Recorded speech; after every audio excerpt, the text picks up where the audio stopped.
Welcome to episode 83 of In Touch with iOS, a podcast that talks about iPhone, iPad, Apple Watch, Apple TV, and related technologies, plus tips, apps, and gear. I'm your host, Dave Ginsburg, and my co-host, Warren Sklar, is back. How you doing, Warren?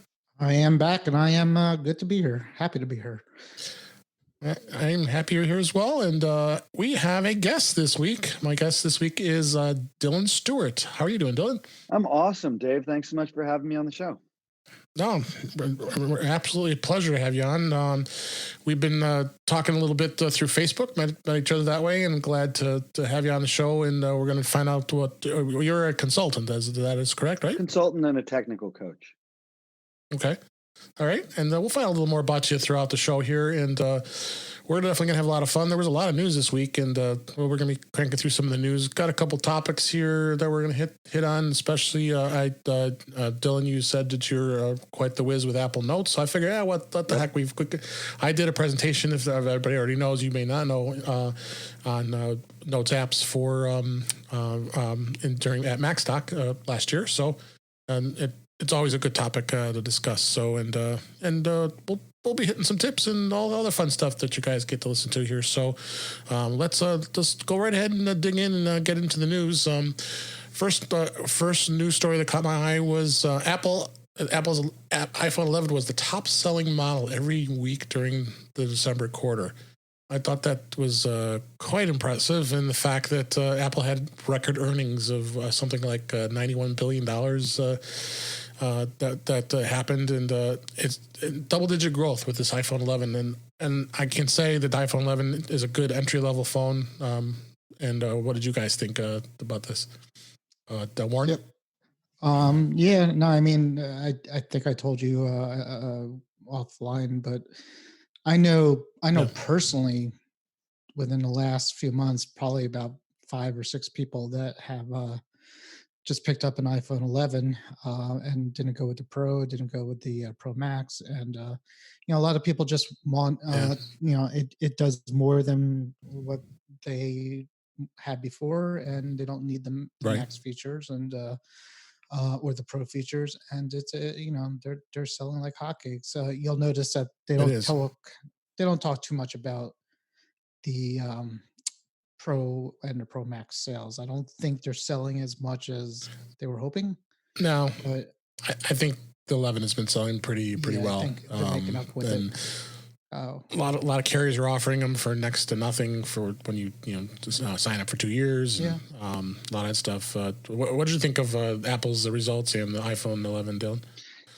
I'm not surprised. I've got so many clients that have been holding onto their iPhone 6s and 6Ss for year after year after year. Crazy. It was like 2-3 years ago, I thought it was obsolete, but I found clients still doing it. And finally, they all tipped over at the same time. They were like, how cheaply can I get into a phone? For me, the iPhone 11 is too big. I like the smaller size phone. And I don't think a lot of people know that it's almost as big as the iPhone 11 Pro Max. I'm not surprised. It's a really good entry-level phone. And I think Apple will continue to sell it for quite some time now. Oh, yeah.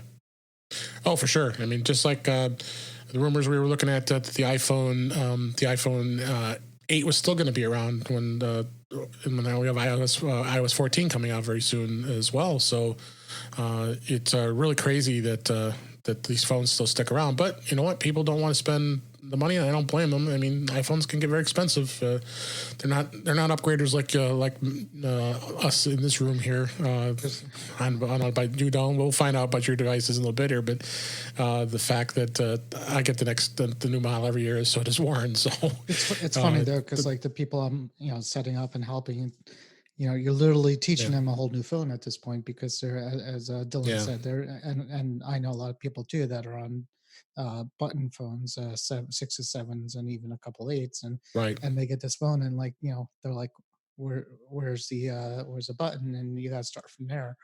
And then they're amazed. It's like, how do I unlock it? And I just pointed at their face. They're like, you're kidding me. I'm like, because a lot of people who don't follow tech don't really know that it's changed that much, and until they get it.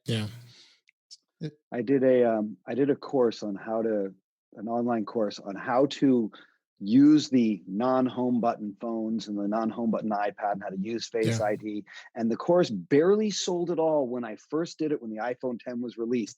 But this year, that course is like hotcakes. Like every client Yeah. I've got is like, hey, can you help me? I can't figure this out. So it's been this wave of everybody jumped onto the Face ID in December, and it's clear Oh, yeah. everyone was like, all right, enough waiting. The battery life of the 6 is dragging me down. Everything's a problem, and I want the better camera. Yes, that is for sure. So, but that's great news. I mean, it's great news, and we'll actually talk about the earnings here in just a minute. But good to see the iPhone 11 is popular. And in fact, had my wife's cousin was here, and she asked, "I don't want to get the iPhone 11." I said, "Yeah, why? Of course you want to get the iPhone 11." She has like an iPhone 8 or something, and the screen's cracked, and I'm like, when are you getting a new phone? I just saw her a few minutes ago, and I said to her, the iPhone 11, all these carriers are having great deals on it right now, so it'd just be crazy not to get that model if you didn't want to spend, for the Pro. So it's not that expensive to get a new phone these days, anyway. It is, no matter what you do. I mean, I do the Apple's upgrade program every year. So I mean, after a year, I pay it and then I trade it in. So I mean, it works out good for me. But not everybody wants to do that, so that's understandable because it can get costly. So the next story caught my eye. This was in Mac Rumors as well. The FCC opens up the 3.5 gigahertz spectrum for full commercial use, and interestingly enough, Apple's newest iPhones are already offer that support. What this is a new band for a range of applications that can improve data speeds and connectivity throughout the U.S. in both the 4G and the 5G networks.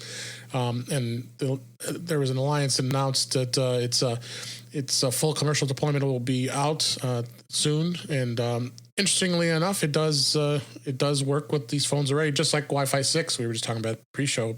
You just had a router, you returned it, saw no difference, but Wi-Fi 6 is also already enabled on the new iPhone. So that just tells you enough. If you buy the phones now, they're going to be ready for the future. Dylan, what do you think about this?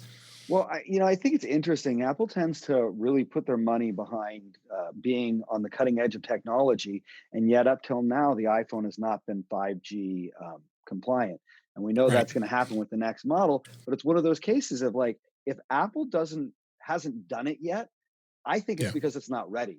And so the fact that Wi-Fi 6, the fact that they've got this capability with the 3.5 gigahertz bandwidth, Apple was planning this. This didn't just happen this week. Apple was ready for it.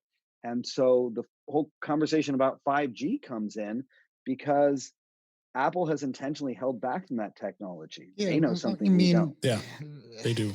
So, I mean, honestly, these spectrums keep opening up. I mean, it's been happening for years. The FCC is releasing it, and they're taking advantage of it with the selling off all this bandwidth. T-Mobile just bought it not too long ago, and others. Warren, what did you think of this? It's more congested. They had about 3 years ago was the price war where everybody went unlimited, and people were switching providers and getting the unlimited data with that. And it's definitely has its issues. So this is good. I mean, I am excited to get service where I'm not getting service and hopefully better. And at this point, today, if you ask me, I'd rather have this functionality to have better coverage and data speed on the LTE 4G than to have, spotty 5G, obviously. With that being said, we have T-Mobile, you and and I don't know, Dylan has, but right. So, I mean, a couple of them, I think definitely T-Mobile is advertising they have the wide coverage 5G available, which is obviously there's two types of 5G. There's this ultra wideband, which is slower, faster than LTE, but slower than true 5G, but spread. The coverage is better, kind of like the difference between 2.4 gigs and a 5 gig radio. And then you have the more concentrated areas like that. So, I would have to see how fast this wide 5G would be to be jealous of it. So I think there's only a handful of phones that could take care that could handle it anyways. So but yeah, this is good. This Apple obviously knew that it was coming sooner than later. I mean, I hadn't heard anything before this week. I didn't hear anything about it before this week, but yeah. Yeah. Yeah. Yeah. We're going to wake up one more. Right. No, that's why that this story caught my eye, because this just came out surprisingly, that there's another band that could be out there possibly. I That's wonder gonna what their improve. I wonder what their usage, what their intention for this commercial usage really is, and whether Yeah. it's a way to Yeah. ping us and advertise to us as we're walking down the mall from the store Yeah. 3 doors down and across the way. That concerns me, but I like that Yeah. we're opening things up. I'm always happy when we're moving things in a wider range and creating more Sure. possibilities.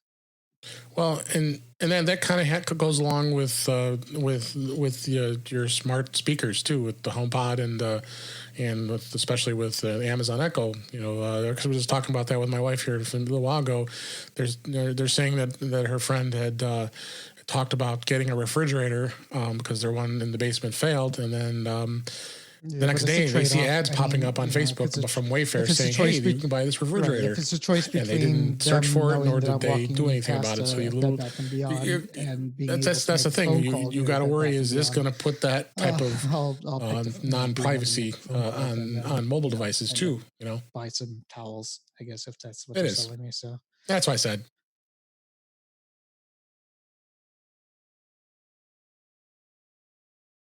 Yeah.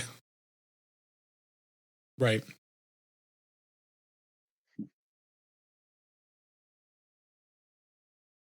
It's right.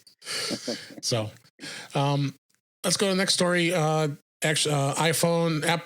released 13.3.1 to the wild. They've had a lot of fixes. Dylan, are you a beta tester at all? Do you do any beta testing? Yep. You are as well? Okay, so we're all crazy. We love doing beta testing. Yeah. Do you have your own devices you do with it? Or I do with my main device. I found over time, especially when you do the big beta test, for the next operating system. One thing like 13.4 is probably gonna be the big one. Yeah, I mean, but I'm excited about 14. I'm talking about when we make that really big jump.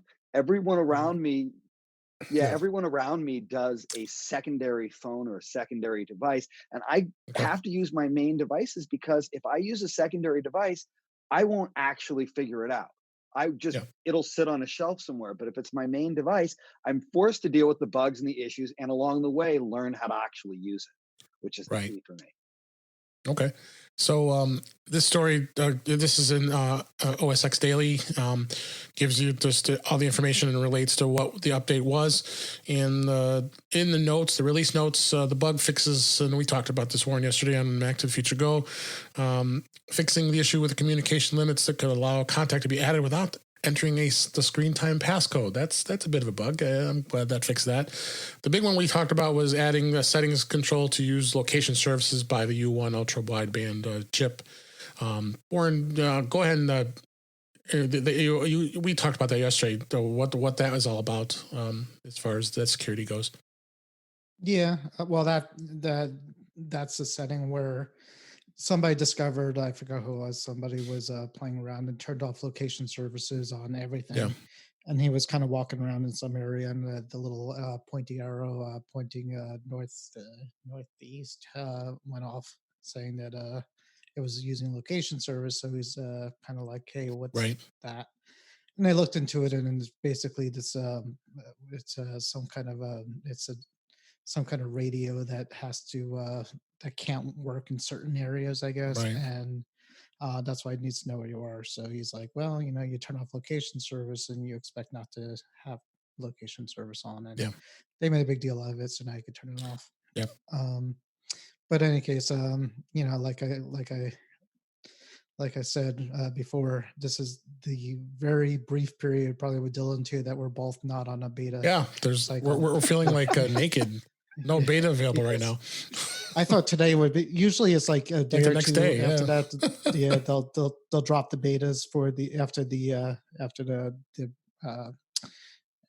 the production release, but I'm guessing Monday and Tuesday. Yeah. We'll get our new betas out.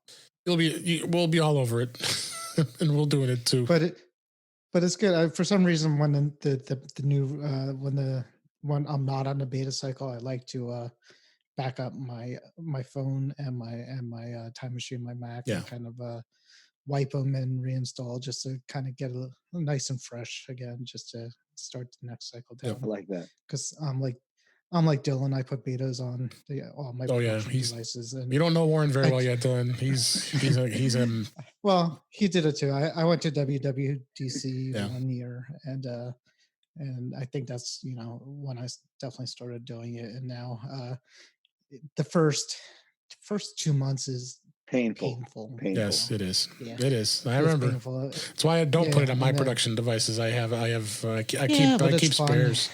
Well, it's it's fun. The thing for me is by the time my clients do that upgrade and they're like, oh my God, iOS 13, I don't know how to do it. And this is going on, I don't know about this. I've dealt with every issue. I've dealt with every glitch. I'm like, yeah, you should have seen it back when turning it on would electrocute you 46 times. That was a bug, man. That sucked. That's great. That was fixed in 13.0 too. Yeah. Okay, good. Yeah, we talked plenty about and I created a chart 1 week of showing how many updates that they've done so far. It's just absolutely insanity. 13 was not a good OS. So I'm hoping 14 becomes a little better, robust, and they're spending more time on it before it gets released out to the wild. It's funny because they learned the lesson with iOS 11. iOS 11 was the one that bricked all the 6s and the 6Ss. And so they built iOS 12 specifically for older devices. And it's the first time they ever did that, where they were like, we're going to make sure the old ones work as well as anything. And so you thought they learned that lesson with iOS 12, and there wasn't that much changing on iOS 13. Some screen time stuff, dark mode. There was not that much for them to do. How did they let it get so absolutely unstable?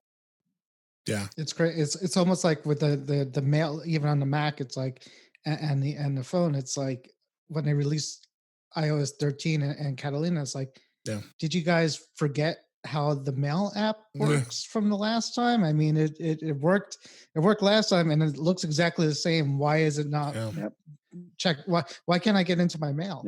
So I mean, it's part of me thinks they do it on purpose during the beta cycles. I really think that they make it as buggy as possible, just so you can see the progression of it getting better in every release. But I'm okay with that, but then don't release it in that kind of a mode to real people. We don't count. We're gonna figure it out. But I've got people who are beta lucky testers aren't real people. Beta testers aren't real people. We're not. No, not at all. And you mentioned iOS 12. There's still devices out there like the older devices that still can't run 13. Well, Apple is still continuing to release new versions of iOS 12. So 12.4.5 got released for all the older iPhones and iPads. And according to the release notes on that, it's providing some important security updates. And that covers the iPhone 5S, the 6, 6 Plus, the iPad Air, Mini 2, Mini 3, and the iPod Touch 6th Gen. I'm impressed the fact that Apple is still continuing to support these devices. Being some of these devices are almost 7 years old. They didn't do it because they wanted to, Dave. They did it because there's a major security hole that they fixed with us, and they had to fix it backwards because they didn't want to get nailed for knowing about something and not covering it. Everything else that they did in there was just window dressing. They were fixing the hole. Yeah. Well, I mean, there's still a lot of those out there. I mean, people, like you said, you had some of your clients still have iPhone 6 and the 6 Plus, and that's an old device. I mean, I had it at one point, and many of us did. You got to just keep it up to date. But I mean, going for devices before that, I mean, they're done. The 5 or the 4 or any of the older iPhones, they could care less about those anymore. But they know that there's still a lot of these out in the wild that they want to keep things patched and keep things working. So that was other articles in the show notes as well.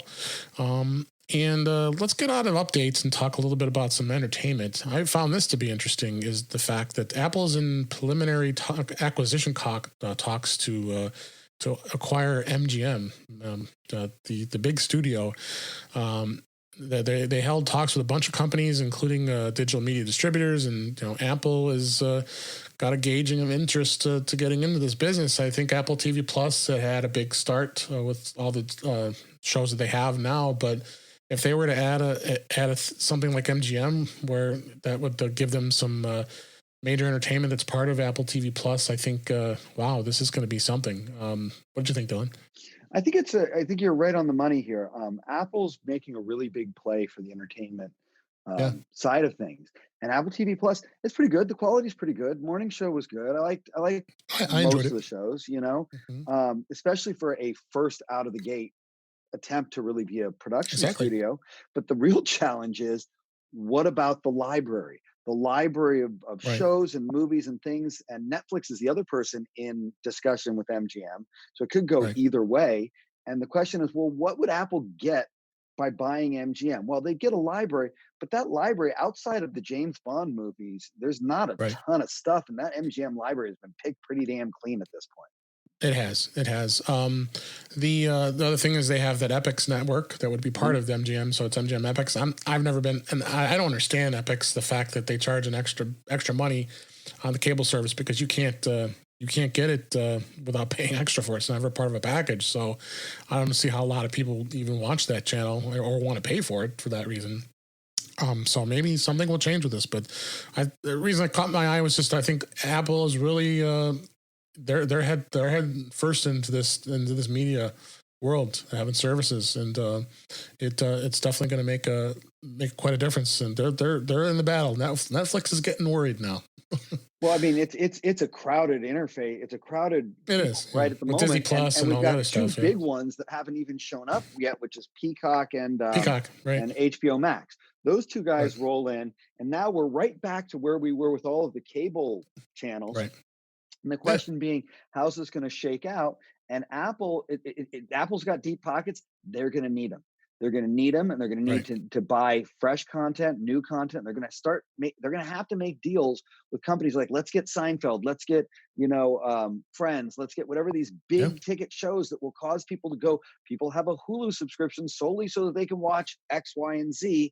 Let's make sure there are things that you have to have Apple TV for before this 1 year of free entertainment that they're giving us runs out. And the question is, do I still want to pay? Do I want to still pay or not? But for sure. Warren, you have anything on that? Yeah, not really. But what Dylan said, I heard another article about the library, and we have James Bond and the RoboCop in MGM. I'm like, that's what you're leading with? That's the story? You got RoboCop? You got the RoboCop rights? Okay, let's go with that. Epix, I did subscribe once or twice for it because they have a show. They have a TV show based on the movie Get Shorty that we watched. My wife and I and we watched the first 2 seasons.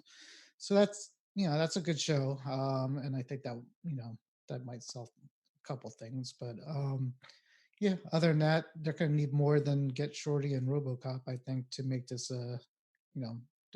worthwhile. And it's not a bad thing. I mean, because right now, as you guys said, you have Apple TV Plus, you can really have about 10 or 12 shows, and once you're done with that, you gotta Apple has to pray that something else is coming. Otherwise, people are gonna drop after their first free year is done, which is probably going to be soon. Yeah. So hopefully, you would think. I mean, as of right now, if you asked me if I was going to keep it after my free trial, I'm not sure. I watched what I wanted to watch. I watched the morning show and I watched For All Mankind.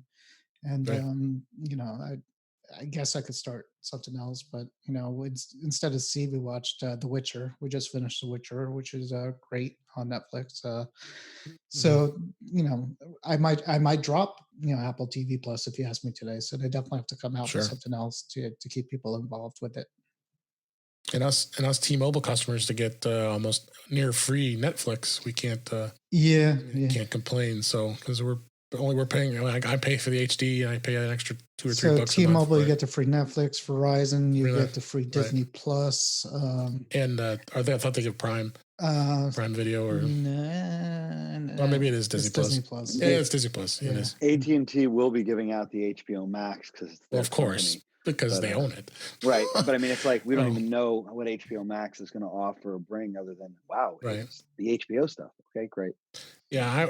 I was an AT&T customer for a really long time. I just got fed up with their billing and their pricing, and T-Mobile attracted me just for their uncarrier and being able to give us unlimited everything.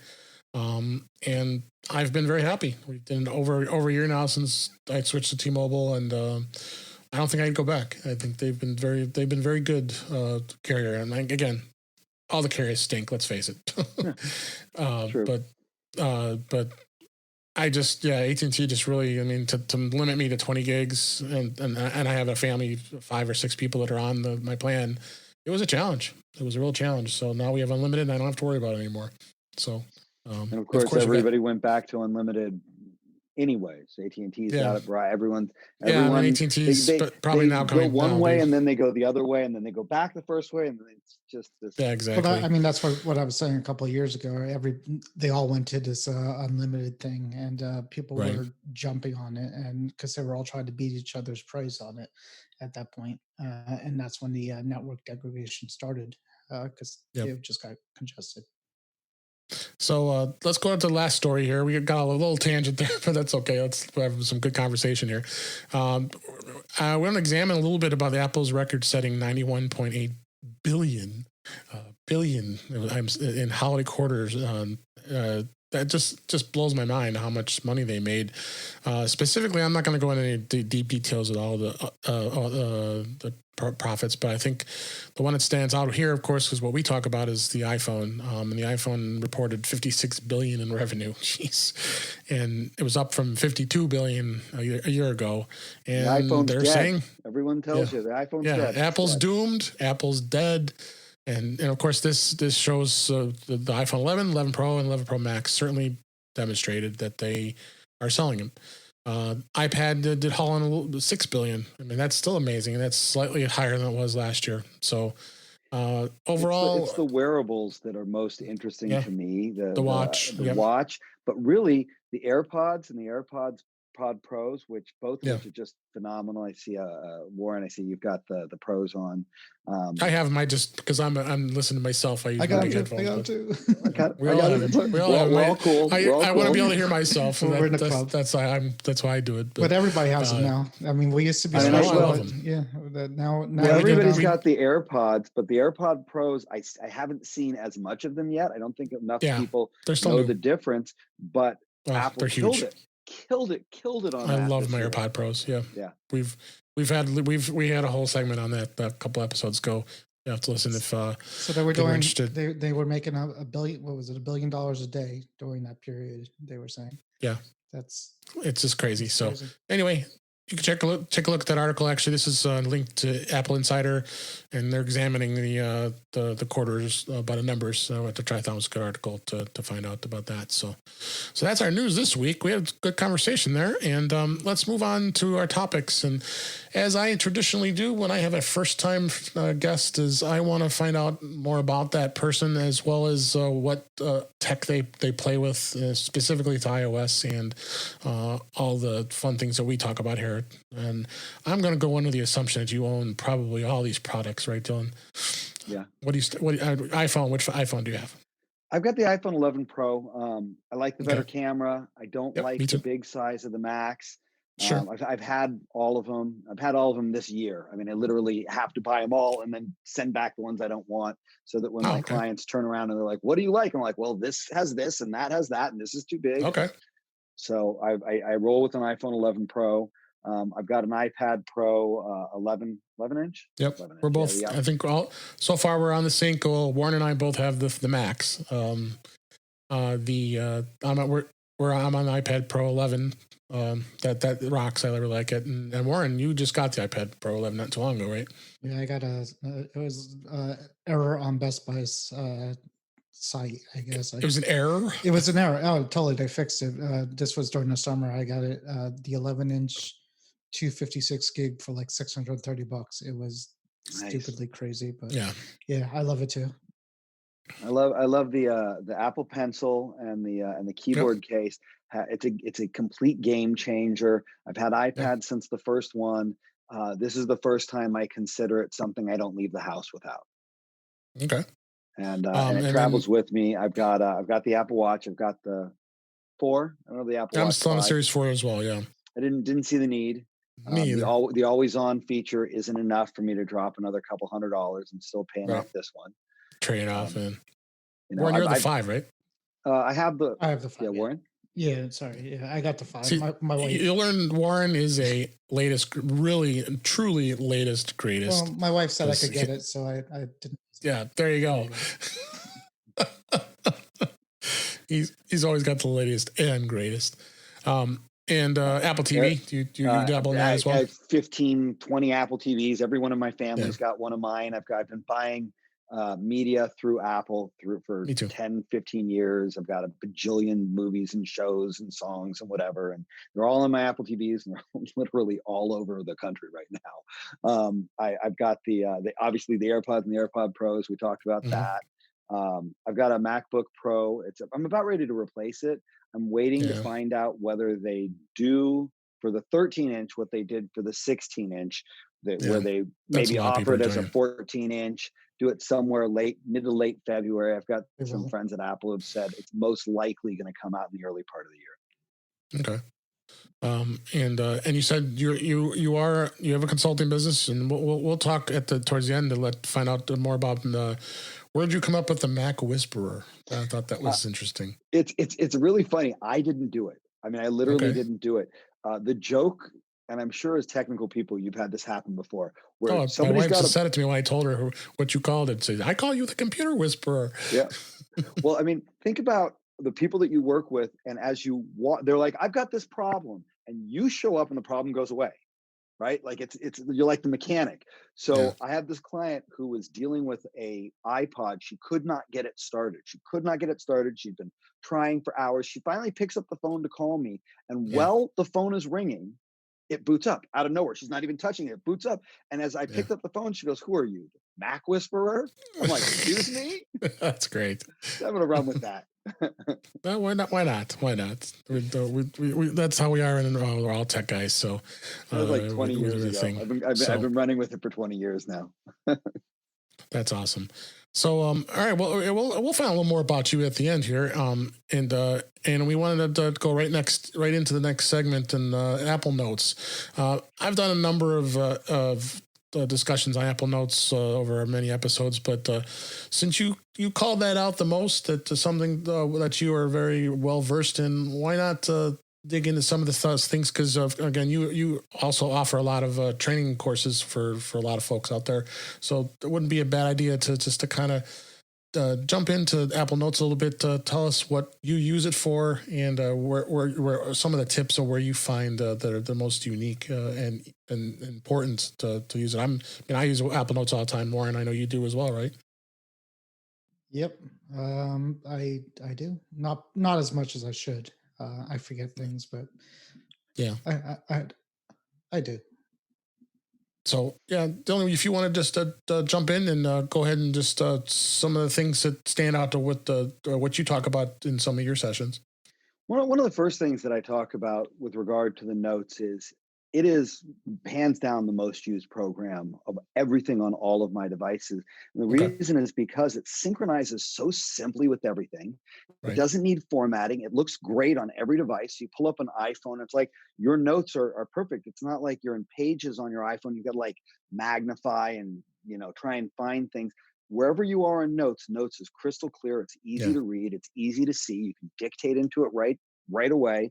And so I'm finding myself using it all the time. What I laugh about is that if people use it, they do one of two things. Either they use it sporadically for just whatever comes to mind, or they're obsessive and they put a billion things in it. The people that put a billion things in it don't use folders. And I find that really surprising. It goes into that mindset of, well, I can search for it, so I don't need to put it away. And I think that's wrong. I've got 4,000 or 5,000 notes in my program, and I've got all these separate folders and subfolders that separate it, so I can just jump around. That's the first thing I say is make sure you're using folders inside of Notes. It's really valuable. One of the other things that happens a lot is I've got clients that don't know where to put their passwords, and so they like to put them in the address book. To me, This is the Mm, worst place to store your passwords of anything other than on a sheet of paper. um, and yeah. uh, they say to me, well, where would you store them? Well, I use password management programs, but if I didn't, I'd put them in notes. Aren't you afraid someone's going to get into your notes? Well, first of all, no. But the other secret of notes is you can lock a note, and most people don't use the password, the padlock protection of notes, where you can have a very, very, very Hmm. specific note with intricate information, with critical stuff, passwords, etc., and just lock it. And either you're using your Face ID or your Touch ID or your password on any Yeah. of your devices to come into it. So that's one of the other things I talk about a lot. I really love how simple Notes is to operate and use with the Yeah. padlocks and those things. But the other stuff, being able to share a note. When I'm working with a client and they've got, all this information for me and I've got all this information for them, if they offer Google Drive to me, I immediately will stop them and go, can we Yeah. not? Because Google Drive is terrible on a mobile device. It Well, what is. should we use? Well, I'll share a note with you and we can have it in real time. And people forget that that's possible. And then you can share that with 50 people. You can all be working on this same note and adding to it. I also like how it deals with photos. Yeah. I'm a writer, and I'm in the Sure. middle of a 365-day commitment where I'm writing a new post and putting it on Facebook every day. And I put pictures with my posts, and they're all Hmm. stored in notes. So I can go right in my note, and there's the picture. It's beautiful. It's really well detailed, and then I've got all the information on there. I think that's great. I think the searchability of notes is great. I think the ability to put anything you want in there. If you've got the iPad, you can do the drawings on there. I use that. Sometimes I'll import a picture in and then I'll mark it up and leave it in notes. Yeah. But the end result is there's almost nothing I can't use notes for. Um, One of the things that I talk to my clients about when I'm giving them lessons on notes and kind of going through some of these things, there's Hmm. other stuff like creating columns and notes and um, all these other features. What I tell them is most people aren't using notes, reminders, and the calendar appropriately. Yeah. They I get agree. the three things mixed up. And I explain to them notes is for anything that's a long form document that you're going to refer back to. That Hmm. list of books you want to read, those movies you haven't seen. You want to put your favorite restaurants down. You want to create links for those restaurants. Yeah. And when you use Safari and other apps in the Apple ecosystem, you can share right into Notes, which enables you to create one note with all of those separate websites for your travel dates over Yeah. the I next love. I love month. links and notes.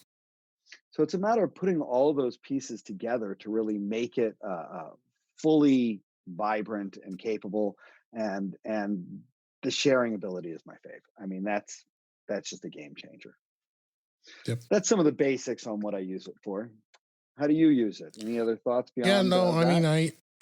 the links are the biggest thing I use it for. When I put links in, I love the fact how they're vibrant. That they have the actual picture, so you can see the link. It's not just a URL and then you got to click it. I mean, you get the preview of each site. I'm looking at one of my notes now, and I do it for all the time for when I put together a links for my special interest group that I do with my Apple user group. I want to have all these here visual because I have these here as I'm going to discuss them, and it's really easy to refer right to it. And we were using the Google Docs. I almost wish I probably should just use notes and share it with people. And Yeah. and it just the thing is you don't know how it is. A lot of people, some people are different as far as how they work with things. So, but that's probably the biggest thing that stands out for me in notes. And have you compared any other note taking apps? Because I did do a discussion at MacStock about that, especially like using. I work in the corporate world. I'm an IT professional at an insurance company. So for those you don't know that, but I know everybody else does. But we heavily use Microsoft OneNote. I don't know Yeah. if you have any experience using that or any other Okay. note taking apps on the I iOS mean, device. I've used OneNote, I've used Evernote, I mean, there's got to be 30 of them that I've used in different Right. ways, shapes, and forms, and even some that are made for like, well, this one's for doing novels, and this one's for doing this, and all these separate things. I have this basic rule, and this is the rule why I use Notes. If I can't do it easily with Siri, I'm not interested. There you go.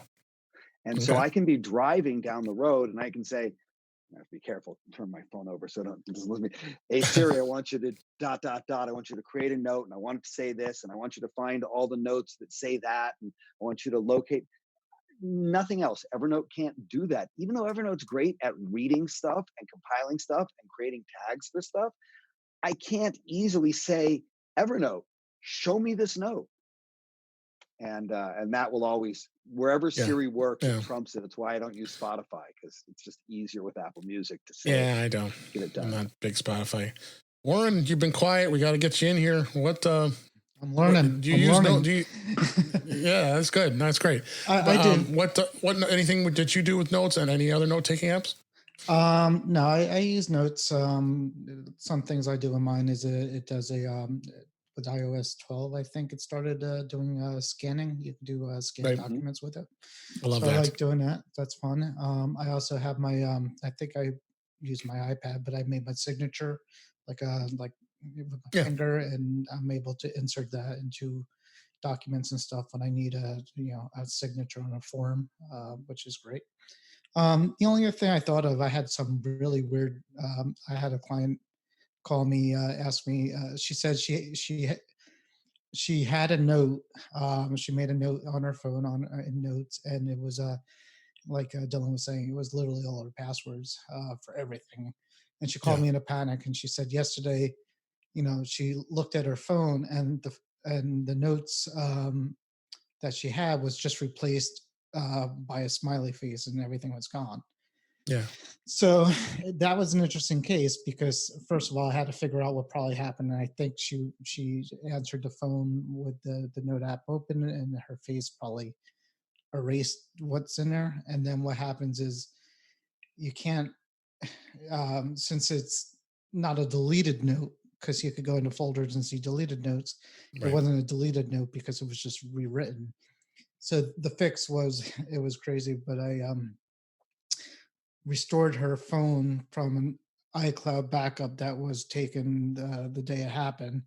Mhm. And then you had to be fast, because if you waited after you did the restore for like a second or two, it synced Right. right back up with the cloud and overwrote that note with the smiley face. So after I got the restore done, I turned on airplane mode like Airplane right mode. after that, and screenshot it or emailed it. But I found that to be kind of a funny story with notes. Yeah. It's there. Like I said, there's endless amounts of things you can use them with, and there's so many different note taking apps, and everybody likes their own thing. And it's like Good Notes is one that we talked about before, Mhm. and there's others off the top of my head, um, but you can't go wrong with Apple Notes, and the best part about it is free. You don't have to. I And mean, and and and Warren, think about if you've been using a different note program, that same thing had happened. What backup were you going to go to? yeah, Yeah. that's a good idea. That's good. Good point. Exactly. Yeah. So I the mean, iCloud backup saved us definitely with that.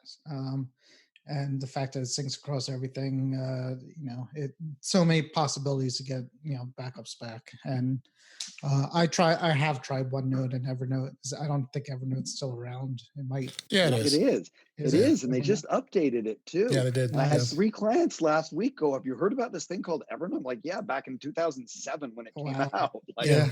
Nice. yeah. The owners just let it go, Wow. and That's bad. But yeah, I mean, they do. I think they do more things than the notes program do, but unnecessary things. From when I looked at OneNote, it was more than you needed in a note program, and I stopped using it. So yeah, yeah, it's not. That's the thing with it. It's nice. It's simple. People know how to get in there and do what they need to do. And it syncs across the devices, which is basically the good part of it. yeah, absolutely. So, yeah, use your Apple Notes, folks. It's something that everybody is using. Like I said, it's absolutely free. You can't complain. And for being free and as powerful as it is, well worth its use and what all we described today. I'd love to say one quick thing about it Of before course, we move off, which is sure. my girlfriend is a iPhone person, but she for Mm, work had a PC. And I came into her life and I was like, well, I got an extra Mac for you. You don't have to use that at home. Set her up on a Mac. And I was talking to her about it yesterday. I said, well, how do you like it? She said, I love it so much more than I expected to. And I said, just for my own, knowledge, what was the thing that you didn't expect that you really loved? And she looked at me and she goes, the fact that without having to think about it, everything syncs like notes. She says, I take notes on my phone all the time. And it never occurred to me that I could come home and have them. And there's so many times that she's had to email notes from her phone to her computer at work for something that really would have just been there. And it's everywhere automatically without any futzing. Yes. That trumps these other apps. It does. The only thing, again, because I work corporate, OneNote is the big thing, and you got OneDrive syncing it. So OneNote does have a little more power as far as some of the things it does, but I agree. I mean, if you can use the notes and utilize it, because unfortunately there are going to be some, in the corporate world, they tend to block a lot of that stuff because it doesn't meet the information security standards. But for your own purposes and usage, you can't beat it. You really can't. Totally agree. All right. So let's go ahead and we'll move on. We'll move on to some of the tips we have for this week. One tip that came across that caught my eye was, and I did not remember or realize how to do this, was how to delete all email on the iPhone and iPad using iOS 13. And I've probably do this once in a while. I know it's probably kind of scary. I don't know. What do you think, Warren? Deleting every single email that's in your mailbox. I use the process for deleted items and junk. Generally, that's how I clean it out. So yeah, it's the same kind of thing. Yeah. So in this tip, basically what you do is you go in the mailbox and then you click go into the inbox. You tap the edit button. Then you tap select all at the top left. And then there's a trash option at the bottom when you tap trash. And you can, then at that point, you confirm that you want to delete all the emails by selecting trash all. And that comes up. And sure enough, what happens is your mailbox is empty. I'd like to have an empty mailbox, but a lot of times we save things, right? And I know, Dylan, you talk about managing email. I love that you can doing that same thing, and I hadn't really played around with that. That you could do when you're doing that select all. The select all is really what the new piece of it is, because that wasn't there before. It wasn't. Means you could move everything from any folder, not just in the inbox. You could empty out any folder with just a couple of clicks, and that's really valuable. But yeah, I store and save and file things away much more often than I delete them, unless they're crap. They're crap, they're gone right away. That's right. The next tip, I linked actually to a support article for the Apple Watch using the control center on Apple Watches. That's what's listed on here. But really what I wanted to talk about, and I forgot all about this, is the fact that you can customize the control center by moving the icons just like you can on the iPhone. If you swipe up, you have that control center, and there's a lot of buttons I use all the time. Like the one I use probably more, and I'm sure most people do, is tapping. Yeah, exactly. You're playing your phone there. Try to find where my iPhone is. And usually that ends up at the bottom of the list. So basically what you do is you scroll all the way down to the bottom of the list and you tap the edit button. And then, of course, the icons will wiggle. And then you grab the icons that you want to have at the top, like the flashlight, airplane mode, probably the most common ones. Even theater mode. A lot of times people want to put it in theater mode right off the bat. And you just drag them up and organize them the way you want and the way you go. And it's a lot easier than having to scroll through. Did you know that, Warren? I did, but I'm too lazy to reorganize my watch.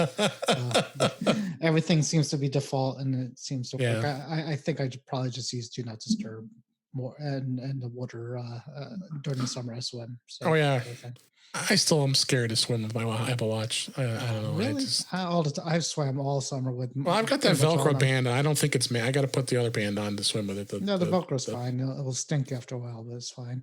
Yeah, but I like my Velcro band. It's all I wear all the time. But I have like 15 bands, so I can switch to one of them. So I finally convinced my wife to get an Apple Watch last year, and she got 4.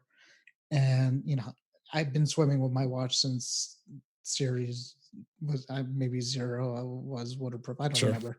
But in any case, she goes in the pool. First day we're down in Florida with her new watch. First day it stops working right when she gets into the pool. She turned on Yeah. water mode and everything. Since then she won't go near water with it, which kind of sucks. But no, it does. I Yeah. mean, I think she just got unlucky. But yeah, I love swimming with my watch. I put a Bluetooth speaker near the pool, and I There can you go. play the music from the pool. It's great. Dylan, did you want to add anything on this tip? No, it's a great tip. I forget that I can do it. I was actually Yeah. pinged my phone because I was flipping I just around did it. through it. Yeah. But it's very valuable because I do use specific things, and there's other things that are out of control. I'm never going to use it. It's just it's irrelevant to me. So it's good to know that you can move that around. I forget that sometimes. Absolutely. And you have a tip you want to talk about, moving multiple apps all at one time in iOS. Yeah, and I stumbled across this. I read all the same tip emails and things that come in, and 99% of the time I'm like, yeah, I knew that. Yeah, I knew that. Yeah, I knew that. I saw this one. I was like, really? Immediately started to figure it out. The concept is this: when you're on your phone, you've got all your apps on all the different pages, and you might want to do some reorganization. And you're like, I want to move all 10 of those to another page or to a folder. And then you're one by one selecting, dragging, and then coming back, getting the second one. So the way to do this tip is you're going to need 2 hands. So I like to put the phone down somewhere so that it's sitting down. And you're going to go into edit mode. So you go into edit mode, you press and hold one of them, and you click edit home screen until they're wiggling. And while they're wiggling, you take your finger and you start to move one of them. And you see that you've grabbed it. Once you've grabbed it, hold that down on that one hand and use your other hand and tap any other ones you want, and they will get added to the stack on the first. And then you've just got this stack of all these apps, and you can move them together into a folder at once. I used it to completely reorganize my son's phone in a matter of minutes instead of hours. There you go. It was awesome. Okay. Yeah, no, that's that's a great tip. I threw a link in there in the show notes under that from Mac Rumors. They had just did an article about that a few days ago. So I don't know if that may have been the one you saw. Somebody saw it and passed it on to them because I saw it from somewhere else. I think I saw it from my iPhone. So let's move on to some apps here, and I'm super excited, and I'm sure all of us are that Filmix who announced that they were going to have an app that allows you to be able to access multiple cameras on your iPhone Pro that was built in. Everybody's like, they announced this thing like in September last year. I mean, it's been like forever. And all of a sudden, was it yesterday as we record this, they released an app called Double Take, which is amazing, absolutely free. And what it does is it allows you to record video from 2 cameras at the same time. And I found this to be fascinating, and I started playing with it the other day, and it's got the multiple cameras where you actually can go through and switch through the different modes, where it shows your face and another camera, or you can have 2 other cameras at the same time, and you can record them simultaneously. And what it does is it joins those recording videos in one recording, which is pretty awesome. It has a lot of great features on it. I don't know if you guys at all have had a chance to take a look at it at all or not. I downloaded it and I haven't looked at it yet. I just haven't had a chance, but I can see situations where I'm doing a podcast or I'm doing a class or I'm doing something. I'd like to be able to record me and what I'm looking at the same time. And I think it's a brilliant app. I'm really happy that it got released. Yeah, they finally released it, and I'm just pulling it up here now. Just go ahead, Warren. Yep. So I played with it yesterday just to let you know it's free, but there's features that are not available unless you pay $15 for it. So there is I didn't see that they had the in-app purchase. Yeah, it's I'm not sure what it does differently with it, but if you click on I'll have to figure out where it is. We can put it in the show notes. So the different modes are split screen, which I did a recording of that, and it splits the screen between you and the front facing camera and with the selfie camera and the rear camera. And you can pick whichever lens you want, which will be the wide angle telephoto or the regular. And that'll be a split screen video recording of you talking and the other. So you can conceivably do an interview where it shows you on the bottom and the other person at the top and have an interview. It does have the picture in picture mode where it would actually, which is kind of cool and that's usually like screen capturing type of a video where you'd have your picture down at the bottom right, and then you have the video, inset of it. The only thing is when these record, they're only one video. There is another mode called discrete, what allows you to be able to record the two cameras and put it in one video. But it does in the matter of video editing, it allows you to be able to grab both videos and have separate edits, so you can go in and make the changes. So really cool. It's links in the show notes. This is Filmic is the company that came up with this, and if they have features, I'll pay the $15. I think these guys make some. I'm just reading it. Yeah, I'm reading it now. So it's called Filmic Pro video camera, which is $14.99. So is it a separate app or? It's the same app. It's just it's a pro version of the free app. It is a separate app. Okay, so it's not. Yeah, because there is the Filmic app. Did they add this feature into it already? If you paid for it, or? It is the same app. It just does more. So it's Filmic Pro. Right, I've got Filmic Pro now. I'll have to go look at that. Well, we don't have to go on and on about that. I don't know. It says $14.99 in app. Yeah, we'll check that out. So it doesn't tell me what it does. Maybe it gives you another camera. So Warren, you didn't have any apps for us, so I don't know. I'm going to have to let. No, I'm on level 200 something on Dr. Mario. That's Dr. Mario. Okay, Mario. Okay. Dylan, if you wanted to talk about a couple apps here that you had on the list, I don't necessarily have to go through all these, but maybe a couple of them here. Yeah, let's just knock out a couple of them. I just used this one. I just taught a client this one today. It's an app called Copied. It's a simple app. It's both a phone app, an iPad app, as well as a computer app. And it's essentially one of those clipboard managers, right? Which means that as you copy and paste things, rather than copying one thing and then pasting it, you can copy a bunch of things and store them. And Copied allows you to create categories. So for me, it's like I've got all these separate links for all these products that I recommend, or all these Zoom calls that I do. And rather than scrambling around or having notes, every time I copy it, it goes into Copied, and I just keep it organized, and I can grab it from any of my devices. So Copied is one of the first things I install on a fresh phone, because everything's there. Everything that's not in notes is there. Yeah. The only thing concerning me about that app is it hasn't been updated in almost 3 years. I noticed that you put that, and this is what I would say about this. It works flawlessly. There are things I would like to have them add to it, and I know there are another 30 other clipboard managers. Maybe some of them have those things, but it does everything that I need it to do right at the moment, and it's simple. So yeah, no, it is. I liked it. I mean, I downloaded it and started playing around with it. But you worry if the app developer hasn't updated in that long a time, that is it going to be around? Yeah. It's a really good question. If it goes belly up, I'll pull another. Sure. No, I mean, I said there's hundreds of thousands of apps out there. Just throwing that out there, just so everybody be aware of it. Mm-hmm. I like the simplicity, and I like the fact that it does an iCloud sync, so it's just like Notes. It's all your stuff on all your devices. Also, we talked about password management and people putting passwords in their address book and Notes. I use a program called Dashlane. There's a bunch of password management programs out there. Yeah, I use most of them. 1Password, RoboPass, LastPass, RoboForm. There's like 30 of them. I've liked Dashlane for the last couple of years. It's both on the phone and on the computer, and it does a great job of not just storing your passwords, but putting them in for you. Yeah. And then the other one that I just wanted to talk about, I do a lot of courses on a website called Kajabi. Okay. And Kajabi is phenomenal trainings and courses and things like that.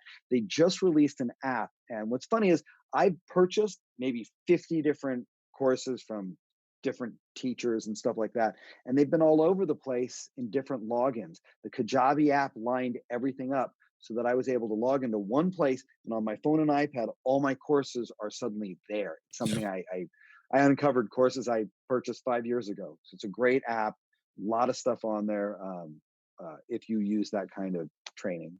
Yeah. And the other thing I was going to say is, you've probably heard of Masterclass. Masterclass is an Hmm. app specifically getting high profile actors, writers, chefs, sports It's pricey. personalities to get like amazing lists. And it's I got a great price for 2 yearly memberships for the price of one Mm. as like a Black Friday deal. Oh, I nice. gave one to one of my mentors and took one for myself. I have been loving it. My girlfriend and I set up an iPad and was doing a Gordon Ramsay cooking lesson Oh, nice. yesterday and making like, poached eggs on brioche. And it was delicious. But I loved how the app just made it easy. It's like the Netflix of self growth. Yeah. Excellent. All right. So those are some great apps here. And then before we wrap things up, Dylan is got a great website, the MacWhisperer.com, and he is starting up a new training site. So go ahead and just tell everybody about what you're doing and what that's all about, and we'll go from there. Awesome. So I'm a consultant to celebrities in Los Angeles, and I've been doing this for 20 years. And I am not cheap in the work that I get to do. I get to charge high amounts, but the problem is I love to help people, and I wish I could help everybody. Yeah. So over the years, people have said, "Is there a way that rather than driving to us, is there a way you could consolidate your information in a simple, easy way? Give us a library of how tos and tips, and kind of Sure. train us how to use our technology smarter." So I finally created, I've been working on it for years, but Yeah. I finally put it together using Kajabi, which we talked about a minute ago. Yep. I put together what is a membership program. It's for this call. Normally it's $150 a month, but for anybody who's listening to this that's interested, I have a link special for this podcast that's $97 a month. Mhm. And what you get for that is you get a 2-hour lesson every month, live, not pre-recorded, live. Everybody's on it. There's a question and answer session. There's some news like what you got to do here, Dave. Yeah. There's also, we focus in hardcore on one topic. And we make sure that during that lesson, you learn how to do that topic, whether it's how to really get the most out of Google Drive, or how to use Dropbox, or some simple things that a lot of people missed out on, like how to properly create a filing system. Sure. Everybody likes to just leave everything on their desktop, and I can show people how to get organized and make all those things happen. I'm using Zoom technology, so it allows us Yep. to create a community. It allows us to do screen sharing, and all of the things that we talk about get recorded, get released in the member area, and the training parts get edited down into 15-minute chunks. So Okay. you're not like, wow, there was this 2-hour lesson. I just want to hear about Dropbox. Well, go to the cloud computing section, and there's all these how-tos on Dropbox from the prior lessons. We're starting up this month. We're just getting things rolling. Okay. And I think you put the link in the show notes for Yeah, how I do. people. Yeah, this is affiliate link that I just created, and that's going to link it to the $97 deal, right? That is correct. It's there. It's ready. We're getting ready to start up. I'm super excited about it because to be able to bring that high-level knowledge for a low price is critical. There's too many people that are wasting time, energy, and money trying to figure it out themselves and failing at it. All right. And people can reach you on social media at all? Yeah, I'm all over social media. If you search for the Mac Whisperer, 99% of it's going to be me. There's one person in England who uses the name, but the majority Twitter, of it's me. I'm Facebook, on Facebook, Instagram. I'm on Twitter, I'm on YouTube, I'm on Instagram. Okay. And I'd love to be a part of anything you've got going on here, Dave. No, Dylan, this was great. I mean, we had a great show here, and I can't leave out Warren because he is my co-host here. Warren, tell everybody, so then even Dylan will learn about you as well, where they can find you. I am the iPhone whisperer. No, just kidding. That's right. I don't whisper to anybody. Nor do I. I am on I'm on Facebook a lot. Like it or don't like it, but I do a lot of that. I manage a couple of Apple tech related groups, but mainly the one I focus on is my baby, which I share with a couple other people, is called Mac to the Future. It's a group on Facebook that we talk about anything technology related, pretty much we're pretty open. If you come in bashing Apple products, we'll probably make you feel uncomfortable or ban you. Yeah, no, we don't. No, We don't I'm like to kidding. ban those people. We just like to like make them feel bad. Yeah, torment them. Yeah, pretty much for a while. Apple's doomed. Other than that, I'm on Twitter here and there, WSclore, and sometimes on Wednesday nights at 8:00 I do a live cast with the guy Cyril, and me, and you, where we talk about the week, and mostly we try to steer a guy away from politics. Oh gosh, but, it's hard.